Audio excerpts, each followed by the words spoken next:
Assalamualaikum warahmatullahi wabarakatuh. Alhamdulillah ala ihsanihi wa syukru lahu ala taufiqihi wa amtinanih.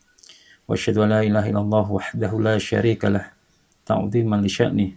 Wa asyhadu anna Muhammadan 'abduhu wa rasuluhu da'i ila ridwanih.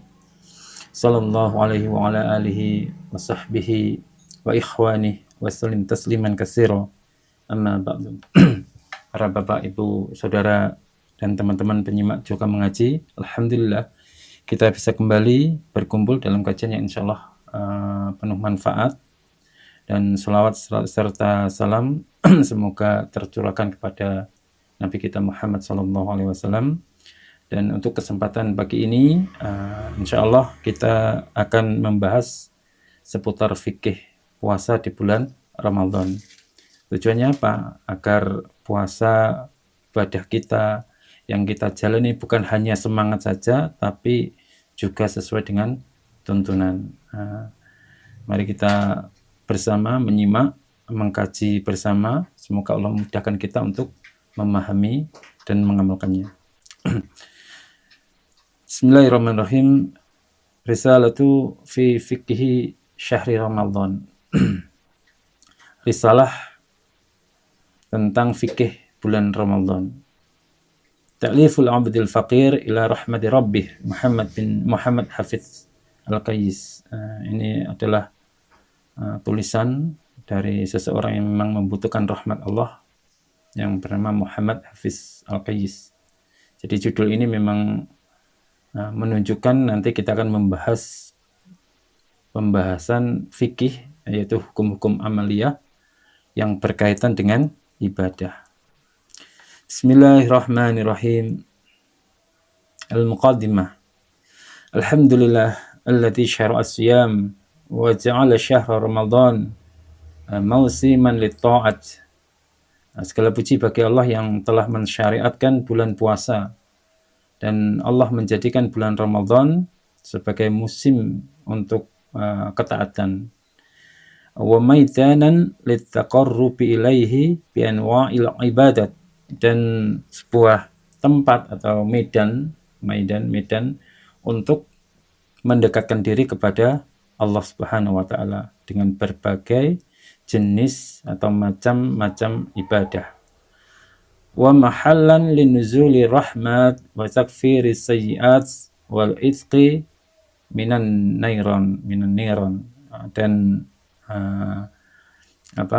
bulan Ramadan ini adalah bulan tempat turunnya rahmat dan penghapusan dosa-dosa, kesalahan-kesalahan. Dan bulan Ramadan adalah bulan pembebasan dari api neraka. Jadi untuk puasa itu adalah syariat dari Allah, bukan kebiasaan dari manusia. Ramadan disebut sebagai musim ketaatan atau medan untuk mendekatkan diri kepada Allah. Itu menunjukkan bahwa bulan Ramadan ini terkumpul berbagai bentuk ibadah. Penyebutan rahmat di sini termasuk menghapus dosa-dosa kita, pembebasan dari neraka. Ini menjelaskan tentang tujuan besar dari Ramadan, yaitu keselamatan dan perbaikan keadaan hamba di dunia dan akhirat. Wa asyhadu alla ilaha illallah wahdahu la syarikalah syahadatan narju bihan najata yauma yaqumul asyhad. Dan aku bersaksi bahwa tidak ada sesembahan yang berhak disembah selain Allah semata, dan tidak ada sekutu baginya. Syahadatan narju bihan najah, suatu persaksian yang kami harapkan, dengan kesaksian ini kami harapkan keselamatan pada hari ditegakkannya para saksi. Jadi tauhid itu diletakkan di awal muqaddimah itu karena dia adalah pondasi dari seluruh amal. Keselamatan pada hari kiamat tidak bergantung pada banyaknya ibadah, tetapi pada kemurnian tauhid dan keikhlasan kepada Allah semata. Wa asyhadu anna Muhammadan 'abduhu wa rasuluhu al-mab'utsu bil huda wa dinil haqq. Dan aku bersaksi bahwa Muhammad adalah hamba dan rasulnya yang diutus dengan petunjuk dan agama yang benar. Sallallahu alaihi wa ala alihi wa sahbihi wa man saru ala nahjihim wa qattafa atharuhum wa tamassaka bi sunnatihim ila yaumiddin. Dan semoga Allah melimpahkan salawat kepada beliau Nabi Muhammad, kepada keluarga dan para sahabatnya, serta kepada siapa saja yang berjalan di atas manhaj mereka, mengikuti jejak mereka, wa qattafa atharahum, mengikuti jejak-jejak mereka, dan berpegang teguh pada sunnah mereka hingga hari pembalasan. Jadi kesaksian terhadap kerasulan Nabi Muhammad itu menegaskan bahwa jalan beragama yang benar itu adalah mengikuti petunjuk beliau dan mengikuti petunjuk para sahabat-sahabatnya. Ini menjadi dasar bahwa pembahasan fikih Ramadan ini kita juga berpijak kepada sunnah dan pemahaman generasi awal dari umat. Amma ba'du. Adapun setelah itu fahadhihi risalatun mukhtasaratun fi fikhi syahri Ramadan. Jadi risalah ini adalah sebuah risalah yang mukhtasar. Mukhtasar itu ringkas tentang fikih bulan Ramadan. Qasadna biha jam'a jumlatin minal ahkami syar'iyyah al-muta'allaqatin bisyam. Jadi kami bermaksud dengan menghimpun sejumlah hukum-hukum syariat yang berkaitan dengan puasa. Ibtida'an min bayani fadli hadhihi syahril azim wa thubuti dukhulihi wa dzikri hukmi syiyam wa syurutihi wa arkanihi wa mufsidatihi thumma bayanil a'dzaril mubihati lil fitri wa ahkamil qada' wal kafarah wa ma yushra'u fihi minal a'malis salihah wa ma yata'allaqu bil ashril awakhir wa lailatul qadar wa zakatil fitr wa ahkami yaumi idil fitr ala wajhin mujazin muharrir muqarruni bil dalil raja'an naf'i li talabil ilmi wa tadhkirati li amatil muslimin. Jadi dimulai berkaitan tentang puasa ini dimulai dari penjelasan keutamaan bulan Ramadan yang agung ini, tentang penjelasan hukum puasa, syarat-syaratnya, rukun-rukunnya, hal-hal yang membatalkan puasa, kemudian penjelasan uzur-uzur yang membolehkan seseorang untuk berbuka atau tidak berpuasa, hukum qadha menyaur hutang puasa atau hukum kafarah, kemudian amalan-amalan soleh yang disyariatkan di dalam bulan Ramadan. Juga pembahasan ini mencakup tentang 10 malam yang terakhir di bulan Ramadan, Lailatul Qadar, zakat fitrah, serta hukum-hukum hari raya Idul Fitri dengan penyajian yang ringkas dan tertata, kemudian disertai dalil dengan harapan bermanfaat bagi penuntut ilmu dan sebagai pengingat bagi kaum muslimin, wa tadhkiratil lil 'amatil muslimin, dan sebagai pengingat bagi kaum muslimin secara umum. Jadi ini tujuannya, cakupan dari risalah secara rinci, kita katakan mukhtasar, ringkas, karena pembahasannya itu tidak panjang lebar, tapi langsung fokus ke pembahasan.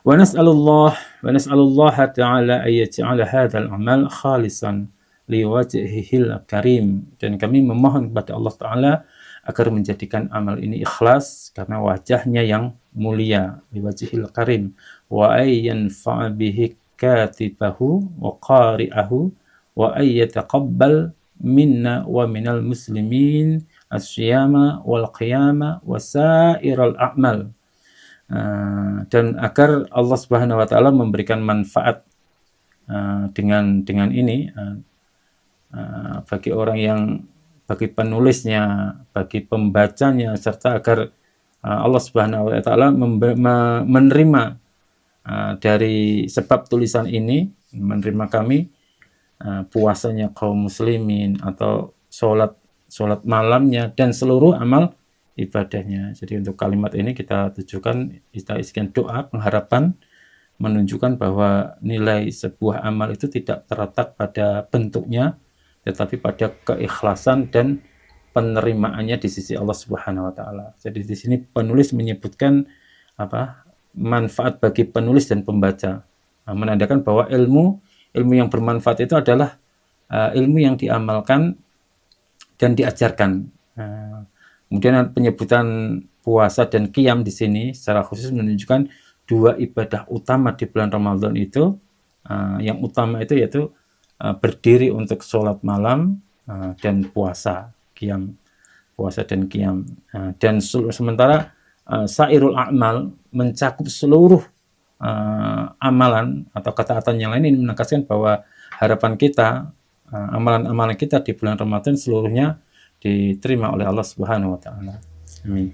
Wassallallahu wasallim ala nabiyyina Muhammadin wa ala alihi wa sahbihi ajma'in. Semoga salawat dan salam tercurahkan kepada Nabi kita Muhammad sallallahu alaihi wasallam beserta keluarga beliau dan seluruh sahabat beliau semuanya. Ini sebagai penutup mukadimah, sebagai adab yang dikenal dalam tradisi ulama-ulama ahlu sunnah. Mereka menutup mukadimahnya dengan mendoakan salawat kepada Nabi. Babul awal, bab yang pertama. Kita sudah menginjak bab yang pertama. Bab pertama. Fi fadli syahri Ramadan wa thubuti dukhulihi, tentang keutamaan bulan Ramadan dan penetapan masuknya bulan Ramadan. Jadi penulis mengawali dengan dua hal yang mendasar, yaitu keutamaan atau fadilah dan penetapan waktu, thubutu dukhul, agar ibadah puasa dibangun di atas motivasi iman sekaligus ketetapan hukum. Fadlu syahri Ramadan, keutamaan bulan Ramadan. Qala Allah Ta'ala ya ayyuhalladzina amanu kutiba alaikumusiyam kama kutiba alal ladzina min qablikum la'allakum tattaqun. Surat Al-Baqarah ayat 183. Allah Ta'ala berfirman, wahai orang-orang yang beriman, diwajibkan atas kalian berpuasa sebagaimana yang telah diwajibkan atas orang-orang sebelum kalian agar kalian bertakwa. Jadi ayat ini adalah dalil utama kewajiban puasa Ramadan. Seruan dari Allah Subhanahu wa taala ya ayyuhalladzina amanu ini menunjukkan bahwa puasa itu adalah konsekuensi dari iman. Penyebutan umat terdahulu, orang-orang terdahulu itu mengandung makna penghiburan dan penegasan bahwa puasa bukan syariat baru. Ternyata orang-orang terdahulu juga mengerjakan puasa. Nah, dalam ayat ini juga ada tujuan puasa, ditegaskan dengan la'allakum tattaqun, yaitu meraih ketakwaan, bukan sekedar menahan haus dan lapar, tapi juga untuk meraih ketaatan.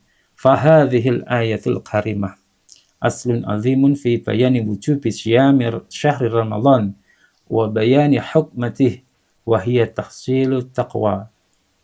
Idis syamu min a'zami asbabi tazkiyatin nufus wa kasri syahwat wa habsiha ala ta'atillahi ta'ala. Maka ayat yang mulia ini merupakan landasan besar dalam penjelasan kewajiban puasa di bulan Ramadan wa bayani hikmatihi, dan penjelasan hikmahnya, yaitu meraih ketakwaan. Karena sesungguhnya puasa termasuk sebab terbesar dalam mensucikan jiwa. Min a'zami asbabi tazkiyatin nufus, sebab terbesar mensucikan jiwa. Juga sebab dari wakasri syahwat, bisa menghancurkan syahwat, mematahkan atau menghancurkan syahwat, menghilangkan syahwat. Bukan menghilangkan langsung itu tidak, tapi menghancurkan. Jadi bisa melemahkan syahwat. Dan mengekang habsiha ala ta'atillahi ta'ala, dan mengekangnya untuk tetap berada dalam ketaatan kepada Allah Subhanahu wa taala. Jadi dalam tulisan ini berarti ada dua hal pokok yang ditegaskan, yaitu kewajiban puasa dan hikmahnya. Takwa di sini disebut sebagai tujuan utama karena memang puasa itu melatih pengendalian diri untuk menundukkan hawa nafsu dan membiasakan jiwa itu tunduk kepada perintah Allah Subhanahu wa taala. Dengan demikian berarti puasa bukan sekedar ibadah lahiriah, itu tidak, tapi sarana tarbiyah jiwa yang sangat mendalam. Wa qala Allah taala syahrul Ramadan alladzi unzila fihi al-Qur'an hudal lin-nasi wa bayyinatin minal huda wal furqan. Surat Al-Baqarah ayat 185. Dan Allah taala berfirman, bulan Ramadan adalah bulan yang di dalamnya diturunkan Al-Qur'an sebagai petunjuk bagi manusia dan penjelasan-penjelasan dari petunjuk serta pembeda antara hak dan batil. Ayat ini juga menegaskan kemuliaan bulan Ramadan itu dari sisi waktu turunnya Al-Qur'an. Penyebutan Al-Qur'an sebagai huda wal furqan, huda wal bayyinat, huda linnasi wa bayyinati minal huda wal furqan, itu menunjukkan bahwa Ramadan adalah bulan petunjuk, bulan penjelasan kebenaran, dan pembeda antara hak dan batil. Oleh karena itu, ibadah kita di bulan Ramadan ini sangat terkait dengan pengagungan kepada Al-Quran, bukan hanya menahan diri dari makan dan minum saja. Fadzalat hadhil ayah ala syarafi syahri Ramadan haitsu tasahu Allahu bi inzalil Quran wa ja'alahu syahrul hidayah wal bayan wa mausiman aziman lil iqbali ala kitabillah tilawatan wa tadabburan wa amalan. Maka ayat ini menunjukkan kemuliaan bulan Ramadan karena Allah mengkhususkan Allah mengkhususkan dengan turunnya bi'inzalil Quran, dengan turunnya Al-Quran di bulan Ramadan, menjadikannya sebagai bulan petunjuk dan penjelasan serta musim yang agung untuk menghadap kepada kitab Allah dengan cara membacanya, mentadaburinya, dan mengamalkannya. Qala al-Imam Ibn Rajab al-Hambali rahimahullah, syahrul Ramadan wa syahru fathi abwabil khairat wa ghalqi abwabil syarr wa taqsiril hasanat wa takfiris sayyi'at. Imam Ibn Rajab al-Hambali rahimahullah beliau mengatakan bahwa bulan Ramadan adalah bulan dibukakannya pintu-pintu kebaikan, ditutupnya pintu-pintu keburukan, dilipat gandakannya kebaikan, dan dihapuskannya dosa-dosa. Ini ucapan beliau, seorang ulama dari madhab Hambali ini, merangkum keadaan Ramadan secara menyeluruh. Dibukanya pintu kebaikan, ini menunjukkan kemudian dalam beramal. Sementara ditutupnya pintu keburukan ini menunjukkan berkurangnya sebab kemaksiatan. Kemudian pelipat gandaan pahala dan penghapusan dosa, ini menegaskan bahwa bulan Ramadan itu adalah kesempatan besar untuk memperbaiki diri dan menutup kekurangan amal-amal sebelum bulan Ramadan.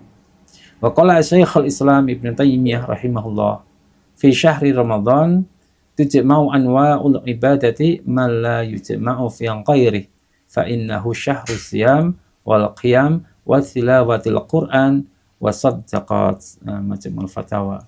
Syekhul Islam bin Taimiyah rahimahullah, dia juga mengatakan di bulan Ramadan itu terkumpul berbagai macam ibadah yang tidak terkumpul di bulan selainnya. La yujma'u fi ghairi, tidak terkumpul di bulan selain Ramadan.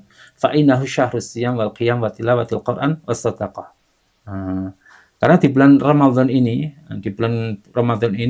adalah terkumpulnya puasa, ibadah sholat malam, qiyam itu ibadah membaca Al-Quran, dan ibadah sedekah.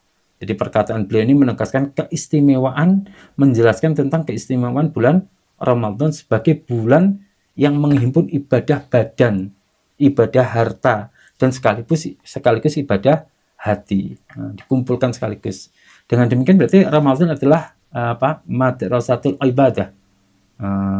Madrasatul ibadah itu? Madrasah itu adalah sekolah atau akademiknya ibadah, yang lengkap membentuk kepribadian seorang muslim secara menyeluruh. Kemudian kita bahas selanjutnya, thubutu dukhuli syahri Ramadan. Jadi kita sudah membahas tentang keutamaan bulan Ramadan. Sekarang kita membahas tentang penetapan masuknya bulan Ramadan. Jadi judul thubutu dukhuli syahri Ramadan ini menandai peralihan dari pembahasan keutamaan menuju pembahasan hukum, yaitu cara syar'i menetapkan awal dari bulan Ramadan. An Abi Hurairah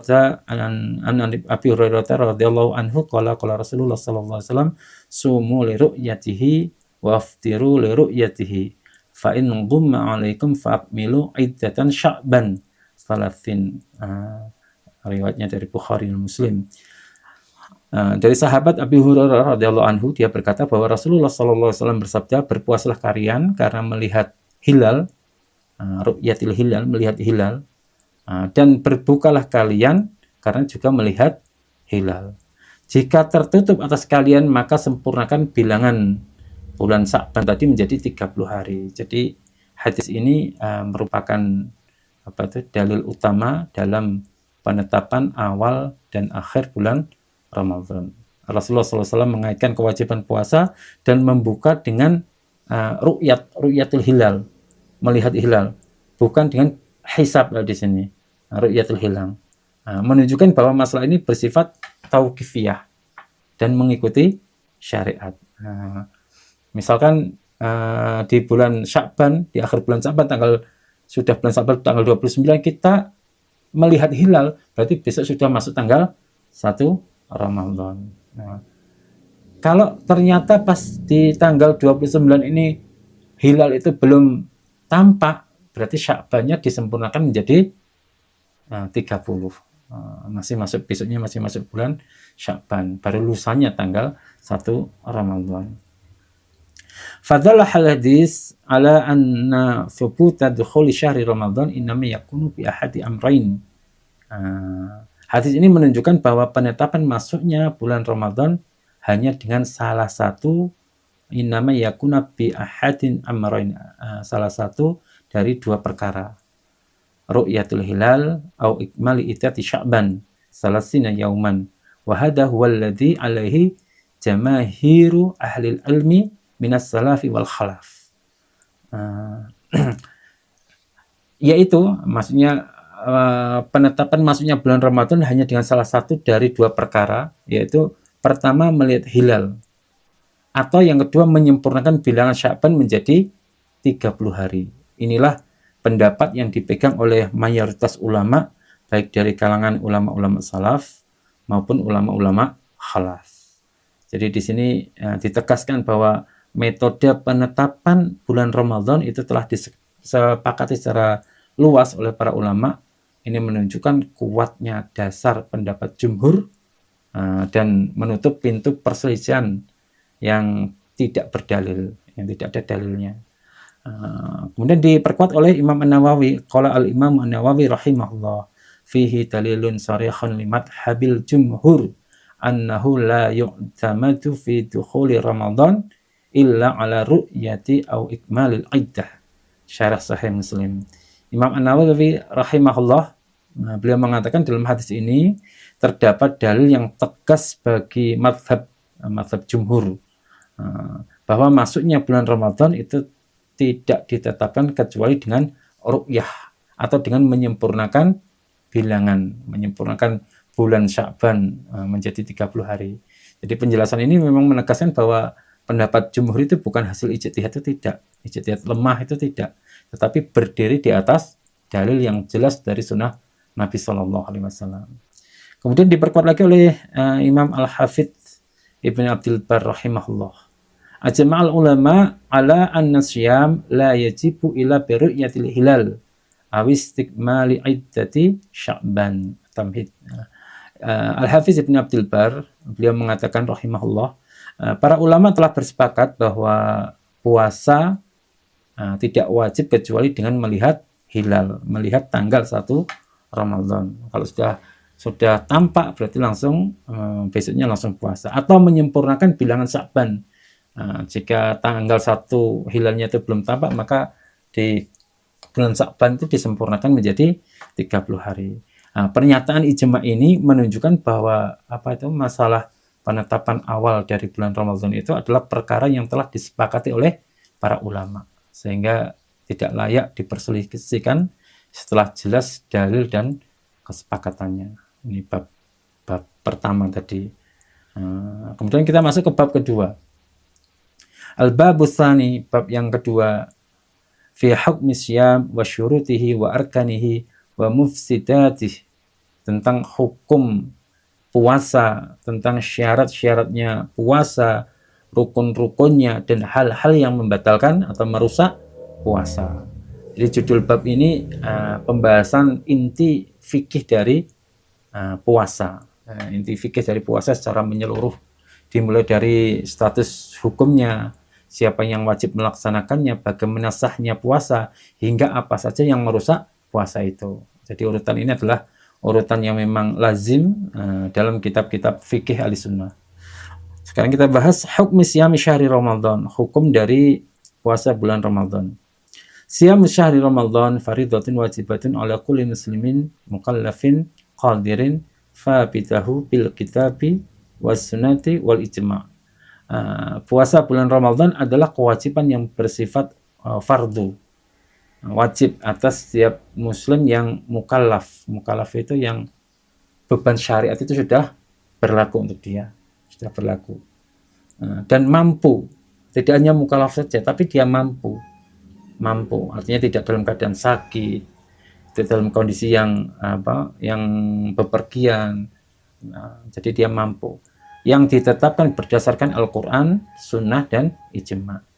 Jadi di awal ini ditegaskan bahwa kewajiban bulan Ramadan itu sifatnya qat'i, tidak diperselisihkan, karena ditetapkan oleh 3 sumber utama sekaligus, yaitu 3 sumber utama Islam, penyebutan mukallaf dan mampu. Mukallaf itu dia sudah mempunyai kewajiban untuk mengerjakan syariat dan dia mampu. Ini menunjukkan bahwa kewajiban ini terikat dengan kemampuan dan tanggung jawab syar'i seseorang. Jadi kalau 3 hukum syariat Islam tadi, 3 sumber hukum kan, puasa itu dari Al-Quran, kemudian dari Al-Hadis, dan dari ijma' kaum muslimin, ijma' ulama kaum muslimin itu. Kalau Allah Ta'ala, ya ayyuhalladzina amanu kutiba alaikumusiyam, wahai orang-orang yang beriman, kata Allah, diwajibkan atas kalian berpuasa. Ayat ini adalah dalil langsung kewajiban puasa. Lafaz kutiba itu menunjukkan ketetapan yang bersifat wajib dan mengikat bagi orang-orang iman. Kemudian Allah juga berfirman di ayat yang lain, wa qala Allah Ta'ala faman syahida minkumus syahra falyasum. Maka barang siapa yang di antara kalian menyaksikan bulan Ramadan, hendaklah dia berpuasa. Jadi ayat ini mempertegas kewajiban puasa bagi orang yang mendapati bulan Ramadan, selama tidak ada uzur syar'i yang membolehkannya dia mukel atau berbuka. Qala al-Imam Ibnu Munzir rahimahullah, ajma' ahlul ilmi ala anna shauma Ramadan fardu ala kulli man qadar alaih. Al-Ijma' halaman 53. Ibnu Munzir rahimahullah mengatakan para ulama telah bersepakat bahwa puasa Ramadan itu adalah kewajiban atas setiap orang yang mampu melaksanakannya. Di sini disebutkan ijma', menunjukkan bahwa kewajiban puasa Ramadan itu adalah perkara yang telah disepakati dan tidak boleh diperselisihkan. Wajib hukumnya itu. Itu yang pembahasan tentang hukum puasa. Sekarang kita masuk ke pembahasan yang kedua dari bab kedua ini. Syurutu wujubi syiyam, syarat wajibnya puasa. Nah, bagian ini menjelaskan tentang siapa saja sih yang terkena kewajiban puasa Ramadan. Karena tidak setiap orang itu secara otomatis dibebani kewajiban ini. Maka kita bahas syarat-syarat wajibnya puasa. Yajibu syamu syahri Ramadan ala man tawaffarat fihi syurutul atiyah. Puasa bulan Ramadan itu wajib atas orang yang terpenuhi padanya syarat-syarat berikut ini. Jadi kalimat ini menjadi pengantar bagi daftar syarat, atau menegaskan bahwa kewajiban puasa itu bergantung pada terpenuhinya syarat-syarat syar'i. Siapa mereka yang wajib puasa itu? Yang pertama, al-Islam, orang Islam. Yang kedua yaitu al-bulugh, sudah mencapai baligh. Yang ketiga yaitu al-aqlu, dia berakal. Dia Islam, baligh, tapi kalau tidak berakal ya tidak kewajiban puasa, tidak ada hak, tidak ada wajib puasa. Kemudian yang keempat yaitu al-qudrah. Qudrah ini mampu. Dia mampu untuk berpuasa, tidak dalam kondisi sakit. Wal iqamah, al-iqamah berarti menetap, tidak sedang dalam keadaan safar. Sedangkan syarat yang terakhir yaitu al-khulu'u minal haidi wan nifas. Perempuan yang suci dari haid dan nifas. Jadi syarat-syarat ini menunjukkan keadilan syariat. Orang kafir itu tidak dituntut dengan cabang syarat ini sebelum dia beriman. Anak kecil juga demikian, tidak dituntut mengerjakan syarat ini. Orang gila juga tidak dibebani. Orang tidak mampu atau musafir juga memiliki keringanan, serta wanita haid dan nifas itu juga diberikan uzur oleh Allah Subhanahu wa taala. Kemudian dijelaskan lagi oleh Imam An-Nawawi. Qala al-Imam An-Nawawi rahimahullah, ajma'al muslimun ala wujubi siyam 'alal muslimin al-baligh al-aqil idza kana qadiran. Imam An-Nawawi menjelaskan bahwa kaum muslimin telah bersepakat atas wajibnya puasa bagi seorang muslim yang baligh, yang berakal, dan dia dalam keadaan mampu. Jadi ijma' ini menegaskan kembali syarat-syarat pokok kewajiban puasa sekaligus menguatkan pendapat jumhur ulama. Ya, tadi sudah kita bahas ini tentang syarat-syarat wajibnya puasa. Kalau ini sudah terpenuhi semua, maka wajib untuk puasa.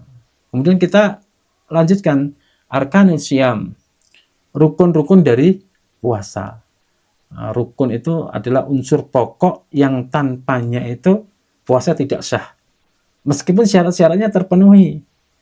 Dia orang Islam, dia sudah baligh, dia berakal. Tapi kalau rukun-rukunnya puasa ini tidak terpenuhi, maka puasa itu tidak sah. Maka rukun adalah unsur pokok yang harus dipenuhi agar puasa itu sah. Apa rukunnya? Arkanus syiyam isnan. Rukun puasa itu ada 2. Ini jadi pendapat jumhur bahwa rukun puasa itu diringkas menjadi 2 unsur utama. Yang pertama yaitu al-awalu an-niyat. Niat adalah yang pertama. Niat adalah pembeda antara ibadah dan kebiasaan, serta antara ibadah wajib dan sunnah. Makanya kalau ibadah wajib itu malam itu sudah punya niat untuk puasa, termasuk sahur. Kita mengerjakan sahur itu salah satu niat mengerjakan bahwa besok kita sedang akan melaksanakan puasa. Wa yustaratu tabyitun niyat minal laili fi siyamil fard. Jadi disyaratkan meniatkan puasa wajib pada malam hari untuk puasa yang wajib. Ini menunjukkan bahwa puasa Ramadan tidak sah tanpa niat sejak malam, karena ia adalah ibadah yang terikat dengan waktu. Hadisnya an Hafsah radhiyallahu anha qalat, qala Rasulullah sallallahu alaihi wasallam malam yubayyit siyam qabla al-fajri fala siyama lahu. Rawahu Abu Daud. Dari Hafsah radhiyallahu anha, beliau mengatakan bahwa Rasulullah sallallahu alaihi wasallam bersabda, barang siapa yang tidak berniat puasa sebelum fajar dia tidak berniat puasa, maka tidak ada puasa baginya. Jadi hadis ini adalah tegasnya kewajiban, dalil tegas tentang kewajiban niat malam hari untuk puasa wajib malam harinya itu. Kalau malam hari kita sudah berniat besok sahur untuk puasa, ternyata kok ketiduran, kita sudah punya niat. Qala al-Imam Ibnu Qudamah rahimahullah.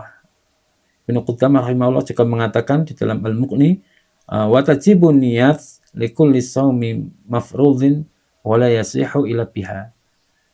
Beliau mengatakan niat wajib untuk setiap puasa yang diwajibkan, dan tidak sah puasa tanpa niat, wa la yasihu ila biha. Jadi ini menegaskan bahwa niat bukan pelengkap tapi rukun sah wajibnya rukun sah dari puasa yang wajib. Itu yang pertama.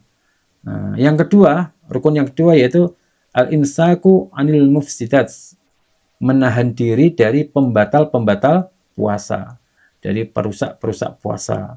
Rukun kedua ini berkaitan dengan pelaksanaan puasa secara lahiriah, yaitu wahuwal imsaku an jami'i mufsidatis syiyam min tulu'il fajris shadiq ila ghurubis syamsi, yaitu menahan diri dari seluruh pembatal puasa sejak terbitnya fajar, fajar syidik ini maksudnya, hingga terbenamnya matahari. Berarti ini menjelaskan bahwa batas waktu puasa dan kewajiban menjaga diri dari segala hal yang membatalkan puasa. Ini sesuai dengan firman Allah di dalam Al-Quran. Kalau Allah Ta'ala, wa kulu washrabu hatta yatabayyana lakumul khaytul abyadu minal khaytil aswad minal fajri thumma atimus syiyam ilal lail.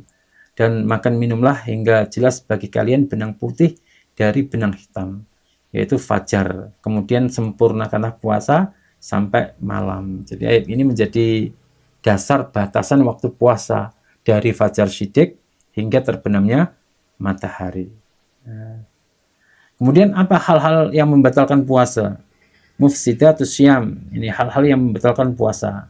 Bagian ini menjelaskan tentang perkara-perkara yang merusak sahnya puasa jika dilakukan.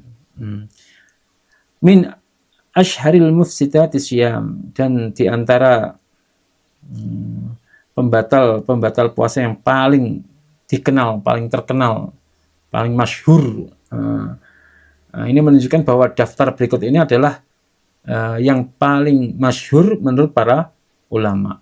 Yang pertama yaitu al-aklu wa syurbu amdan, makan dan minum dengan sengaja. Itu jelas puasanya batal. Yang kedua yaitu al-jima'u fi nahari Ramadan, berhubungan badan di siang hari di bulan Ramadan. Tidak hanya siang hari, itu artinya ketika dia sore hari masih dalam menanggung puasa, atau pagi hari ketika dia dalam keadaan tidak puasa, hubungan badan ini menjadi sebab rusaknya puasa, batalnya puasa. Kemudian al-qa'im muta'ammidan, muntah dengan sengaja muntah, ini juga membatalkan puasa. Kemudian yang keempat haid wa nufas dan nifas. Kemudian yang terakhir zawalul aqli tulan nahar, serta hilangnya akal di sepanjang hari, itu juga membatalkan puasa. Pingsan atau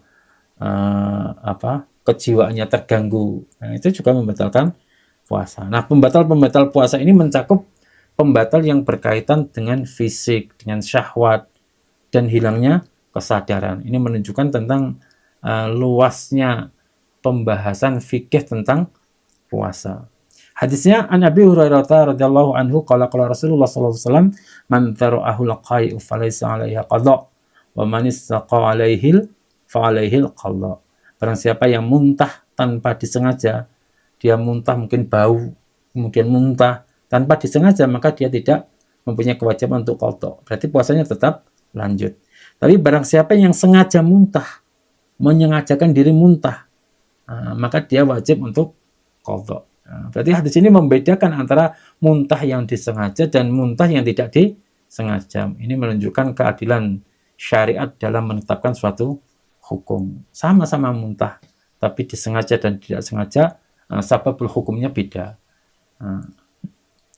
Qala al-Imam Ibnu Abdul Bar rahimahullah, ajma'u ala anna al-haidha wan nifas yufsidan isyam wa anna 'ala al-mar'ati al-qada duna shalah.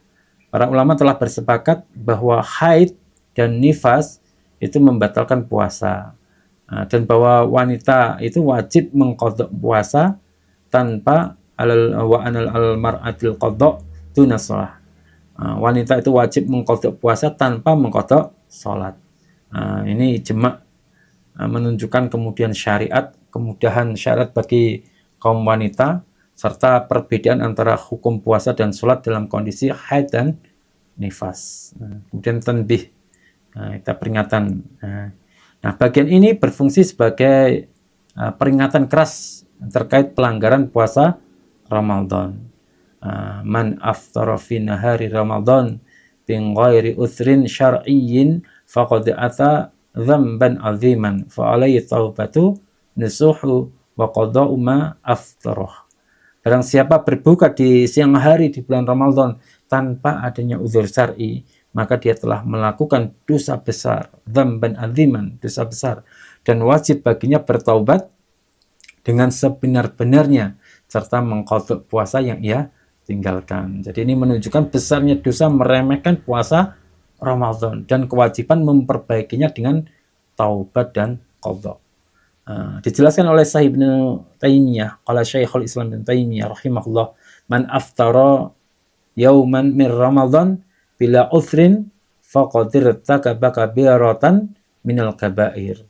Syekhul Islam menjelaskan barang siapa yang berbuka mokel satu hari di bulan Ramadan tanpa adanya uzur syar'i, tidak ada uzurnya, maka ia telah melakukan salah satu dosa besar. Ini perkataan yang menegaskan bahwa meninggalkan puasa Ramadan tanpa alasan syar'i bukanlah dosa ringan, tetapi masuk dosa besar yang mengancam pelakunya dengan hukuman berat di sisi Allah Subhanahu wa taala. Ini sudah 1 jam. 40 menit. Insya Allah demikian. Kita lanjut nanti pertemuan berikutnya. Kita bahas ke bab yang ketiga tentang uzur-uzur yang dibolehkan untuk mokel serta hukum qadha dan kafarah. Soal demikian yang bisa kami sampaikan, ada kurang lebihnya dalam menyampaikan, kami mohon maaf yang sebesar-besarnya. Akhirul qawli, wassalamualaikum warahmatullahi wabarakatuh.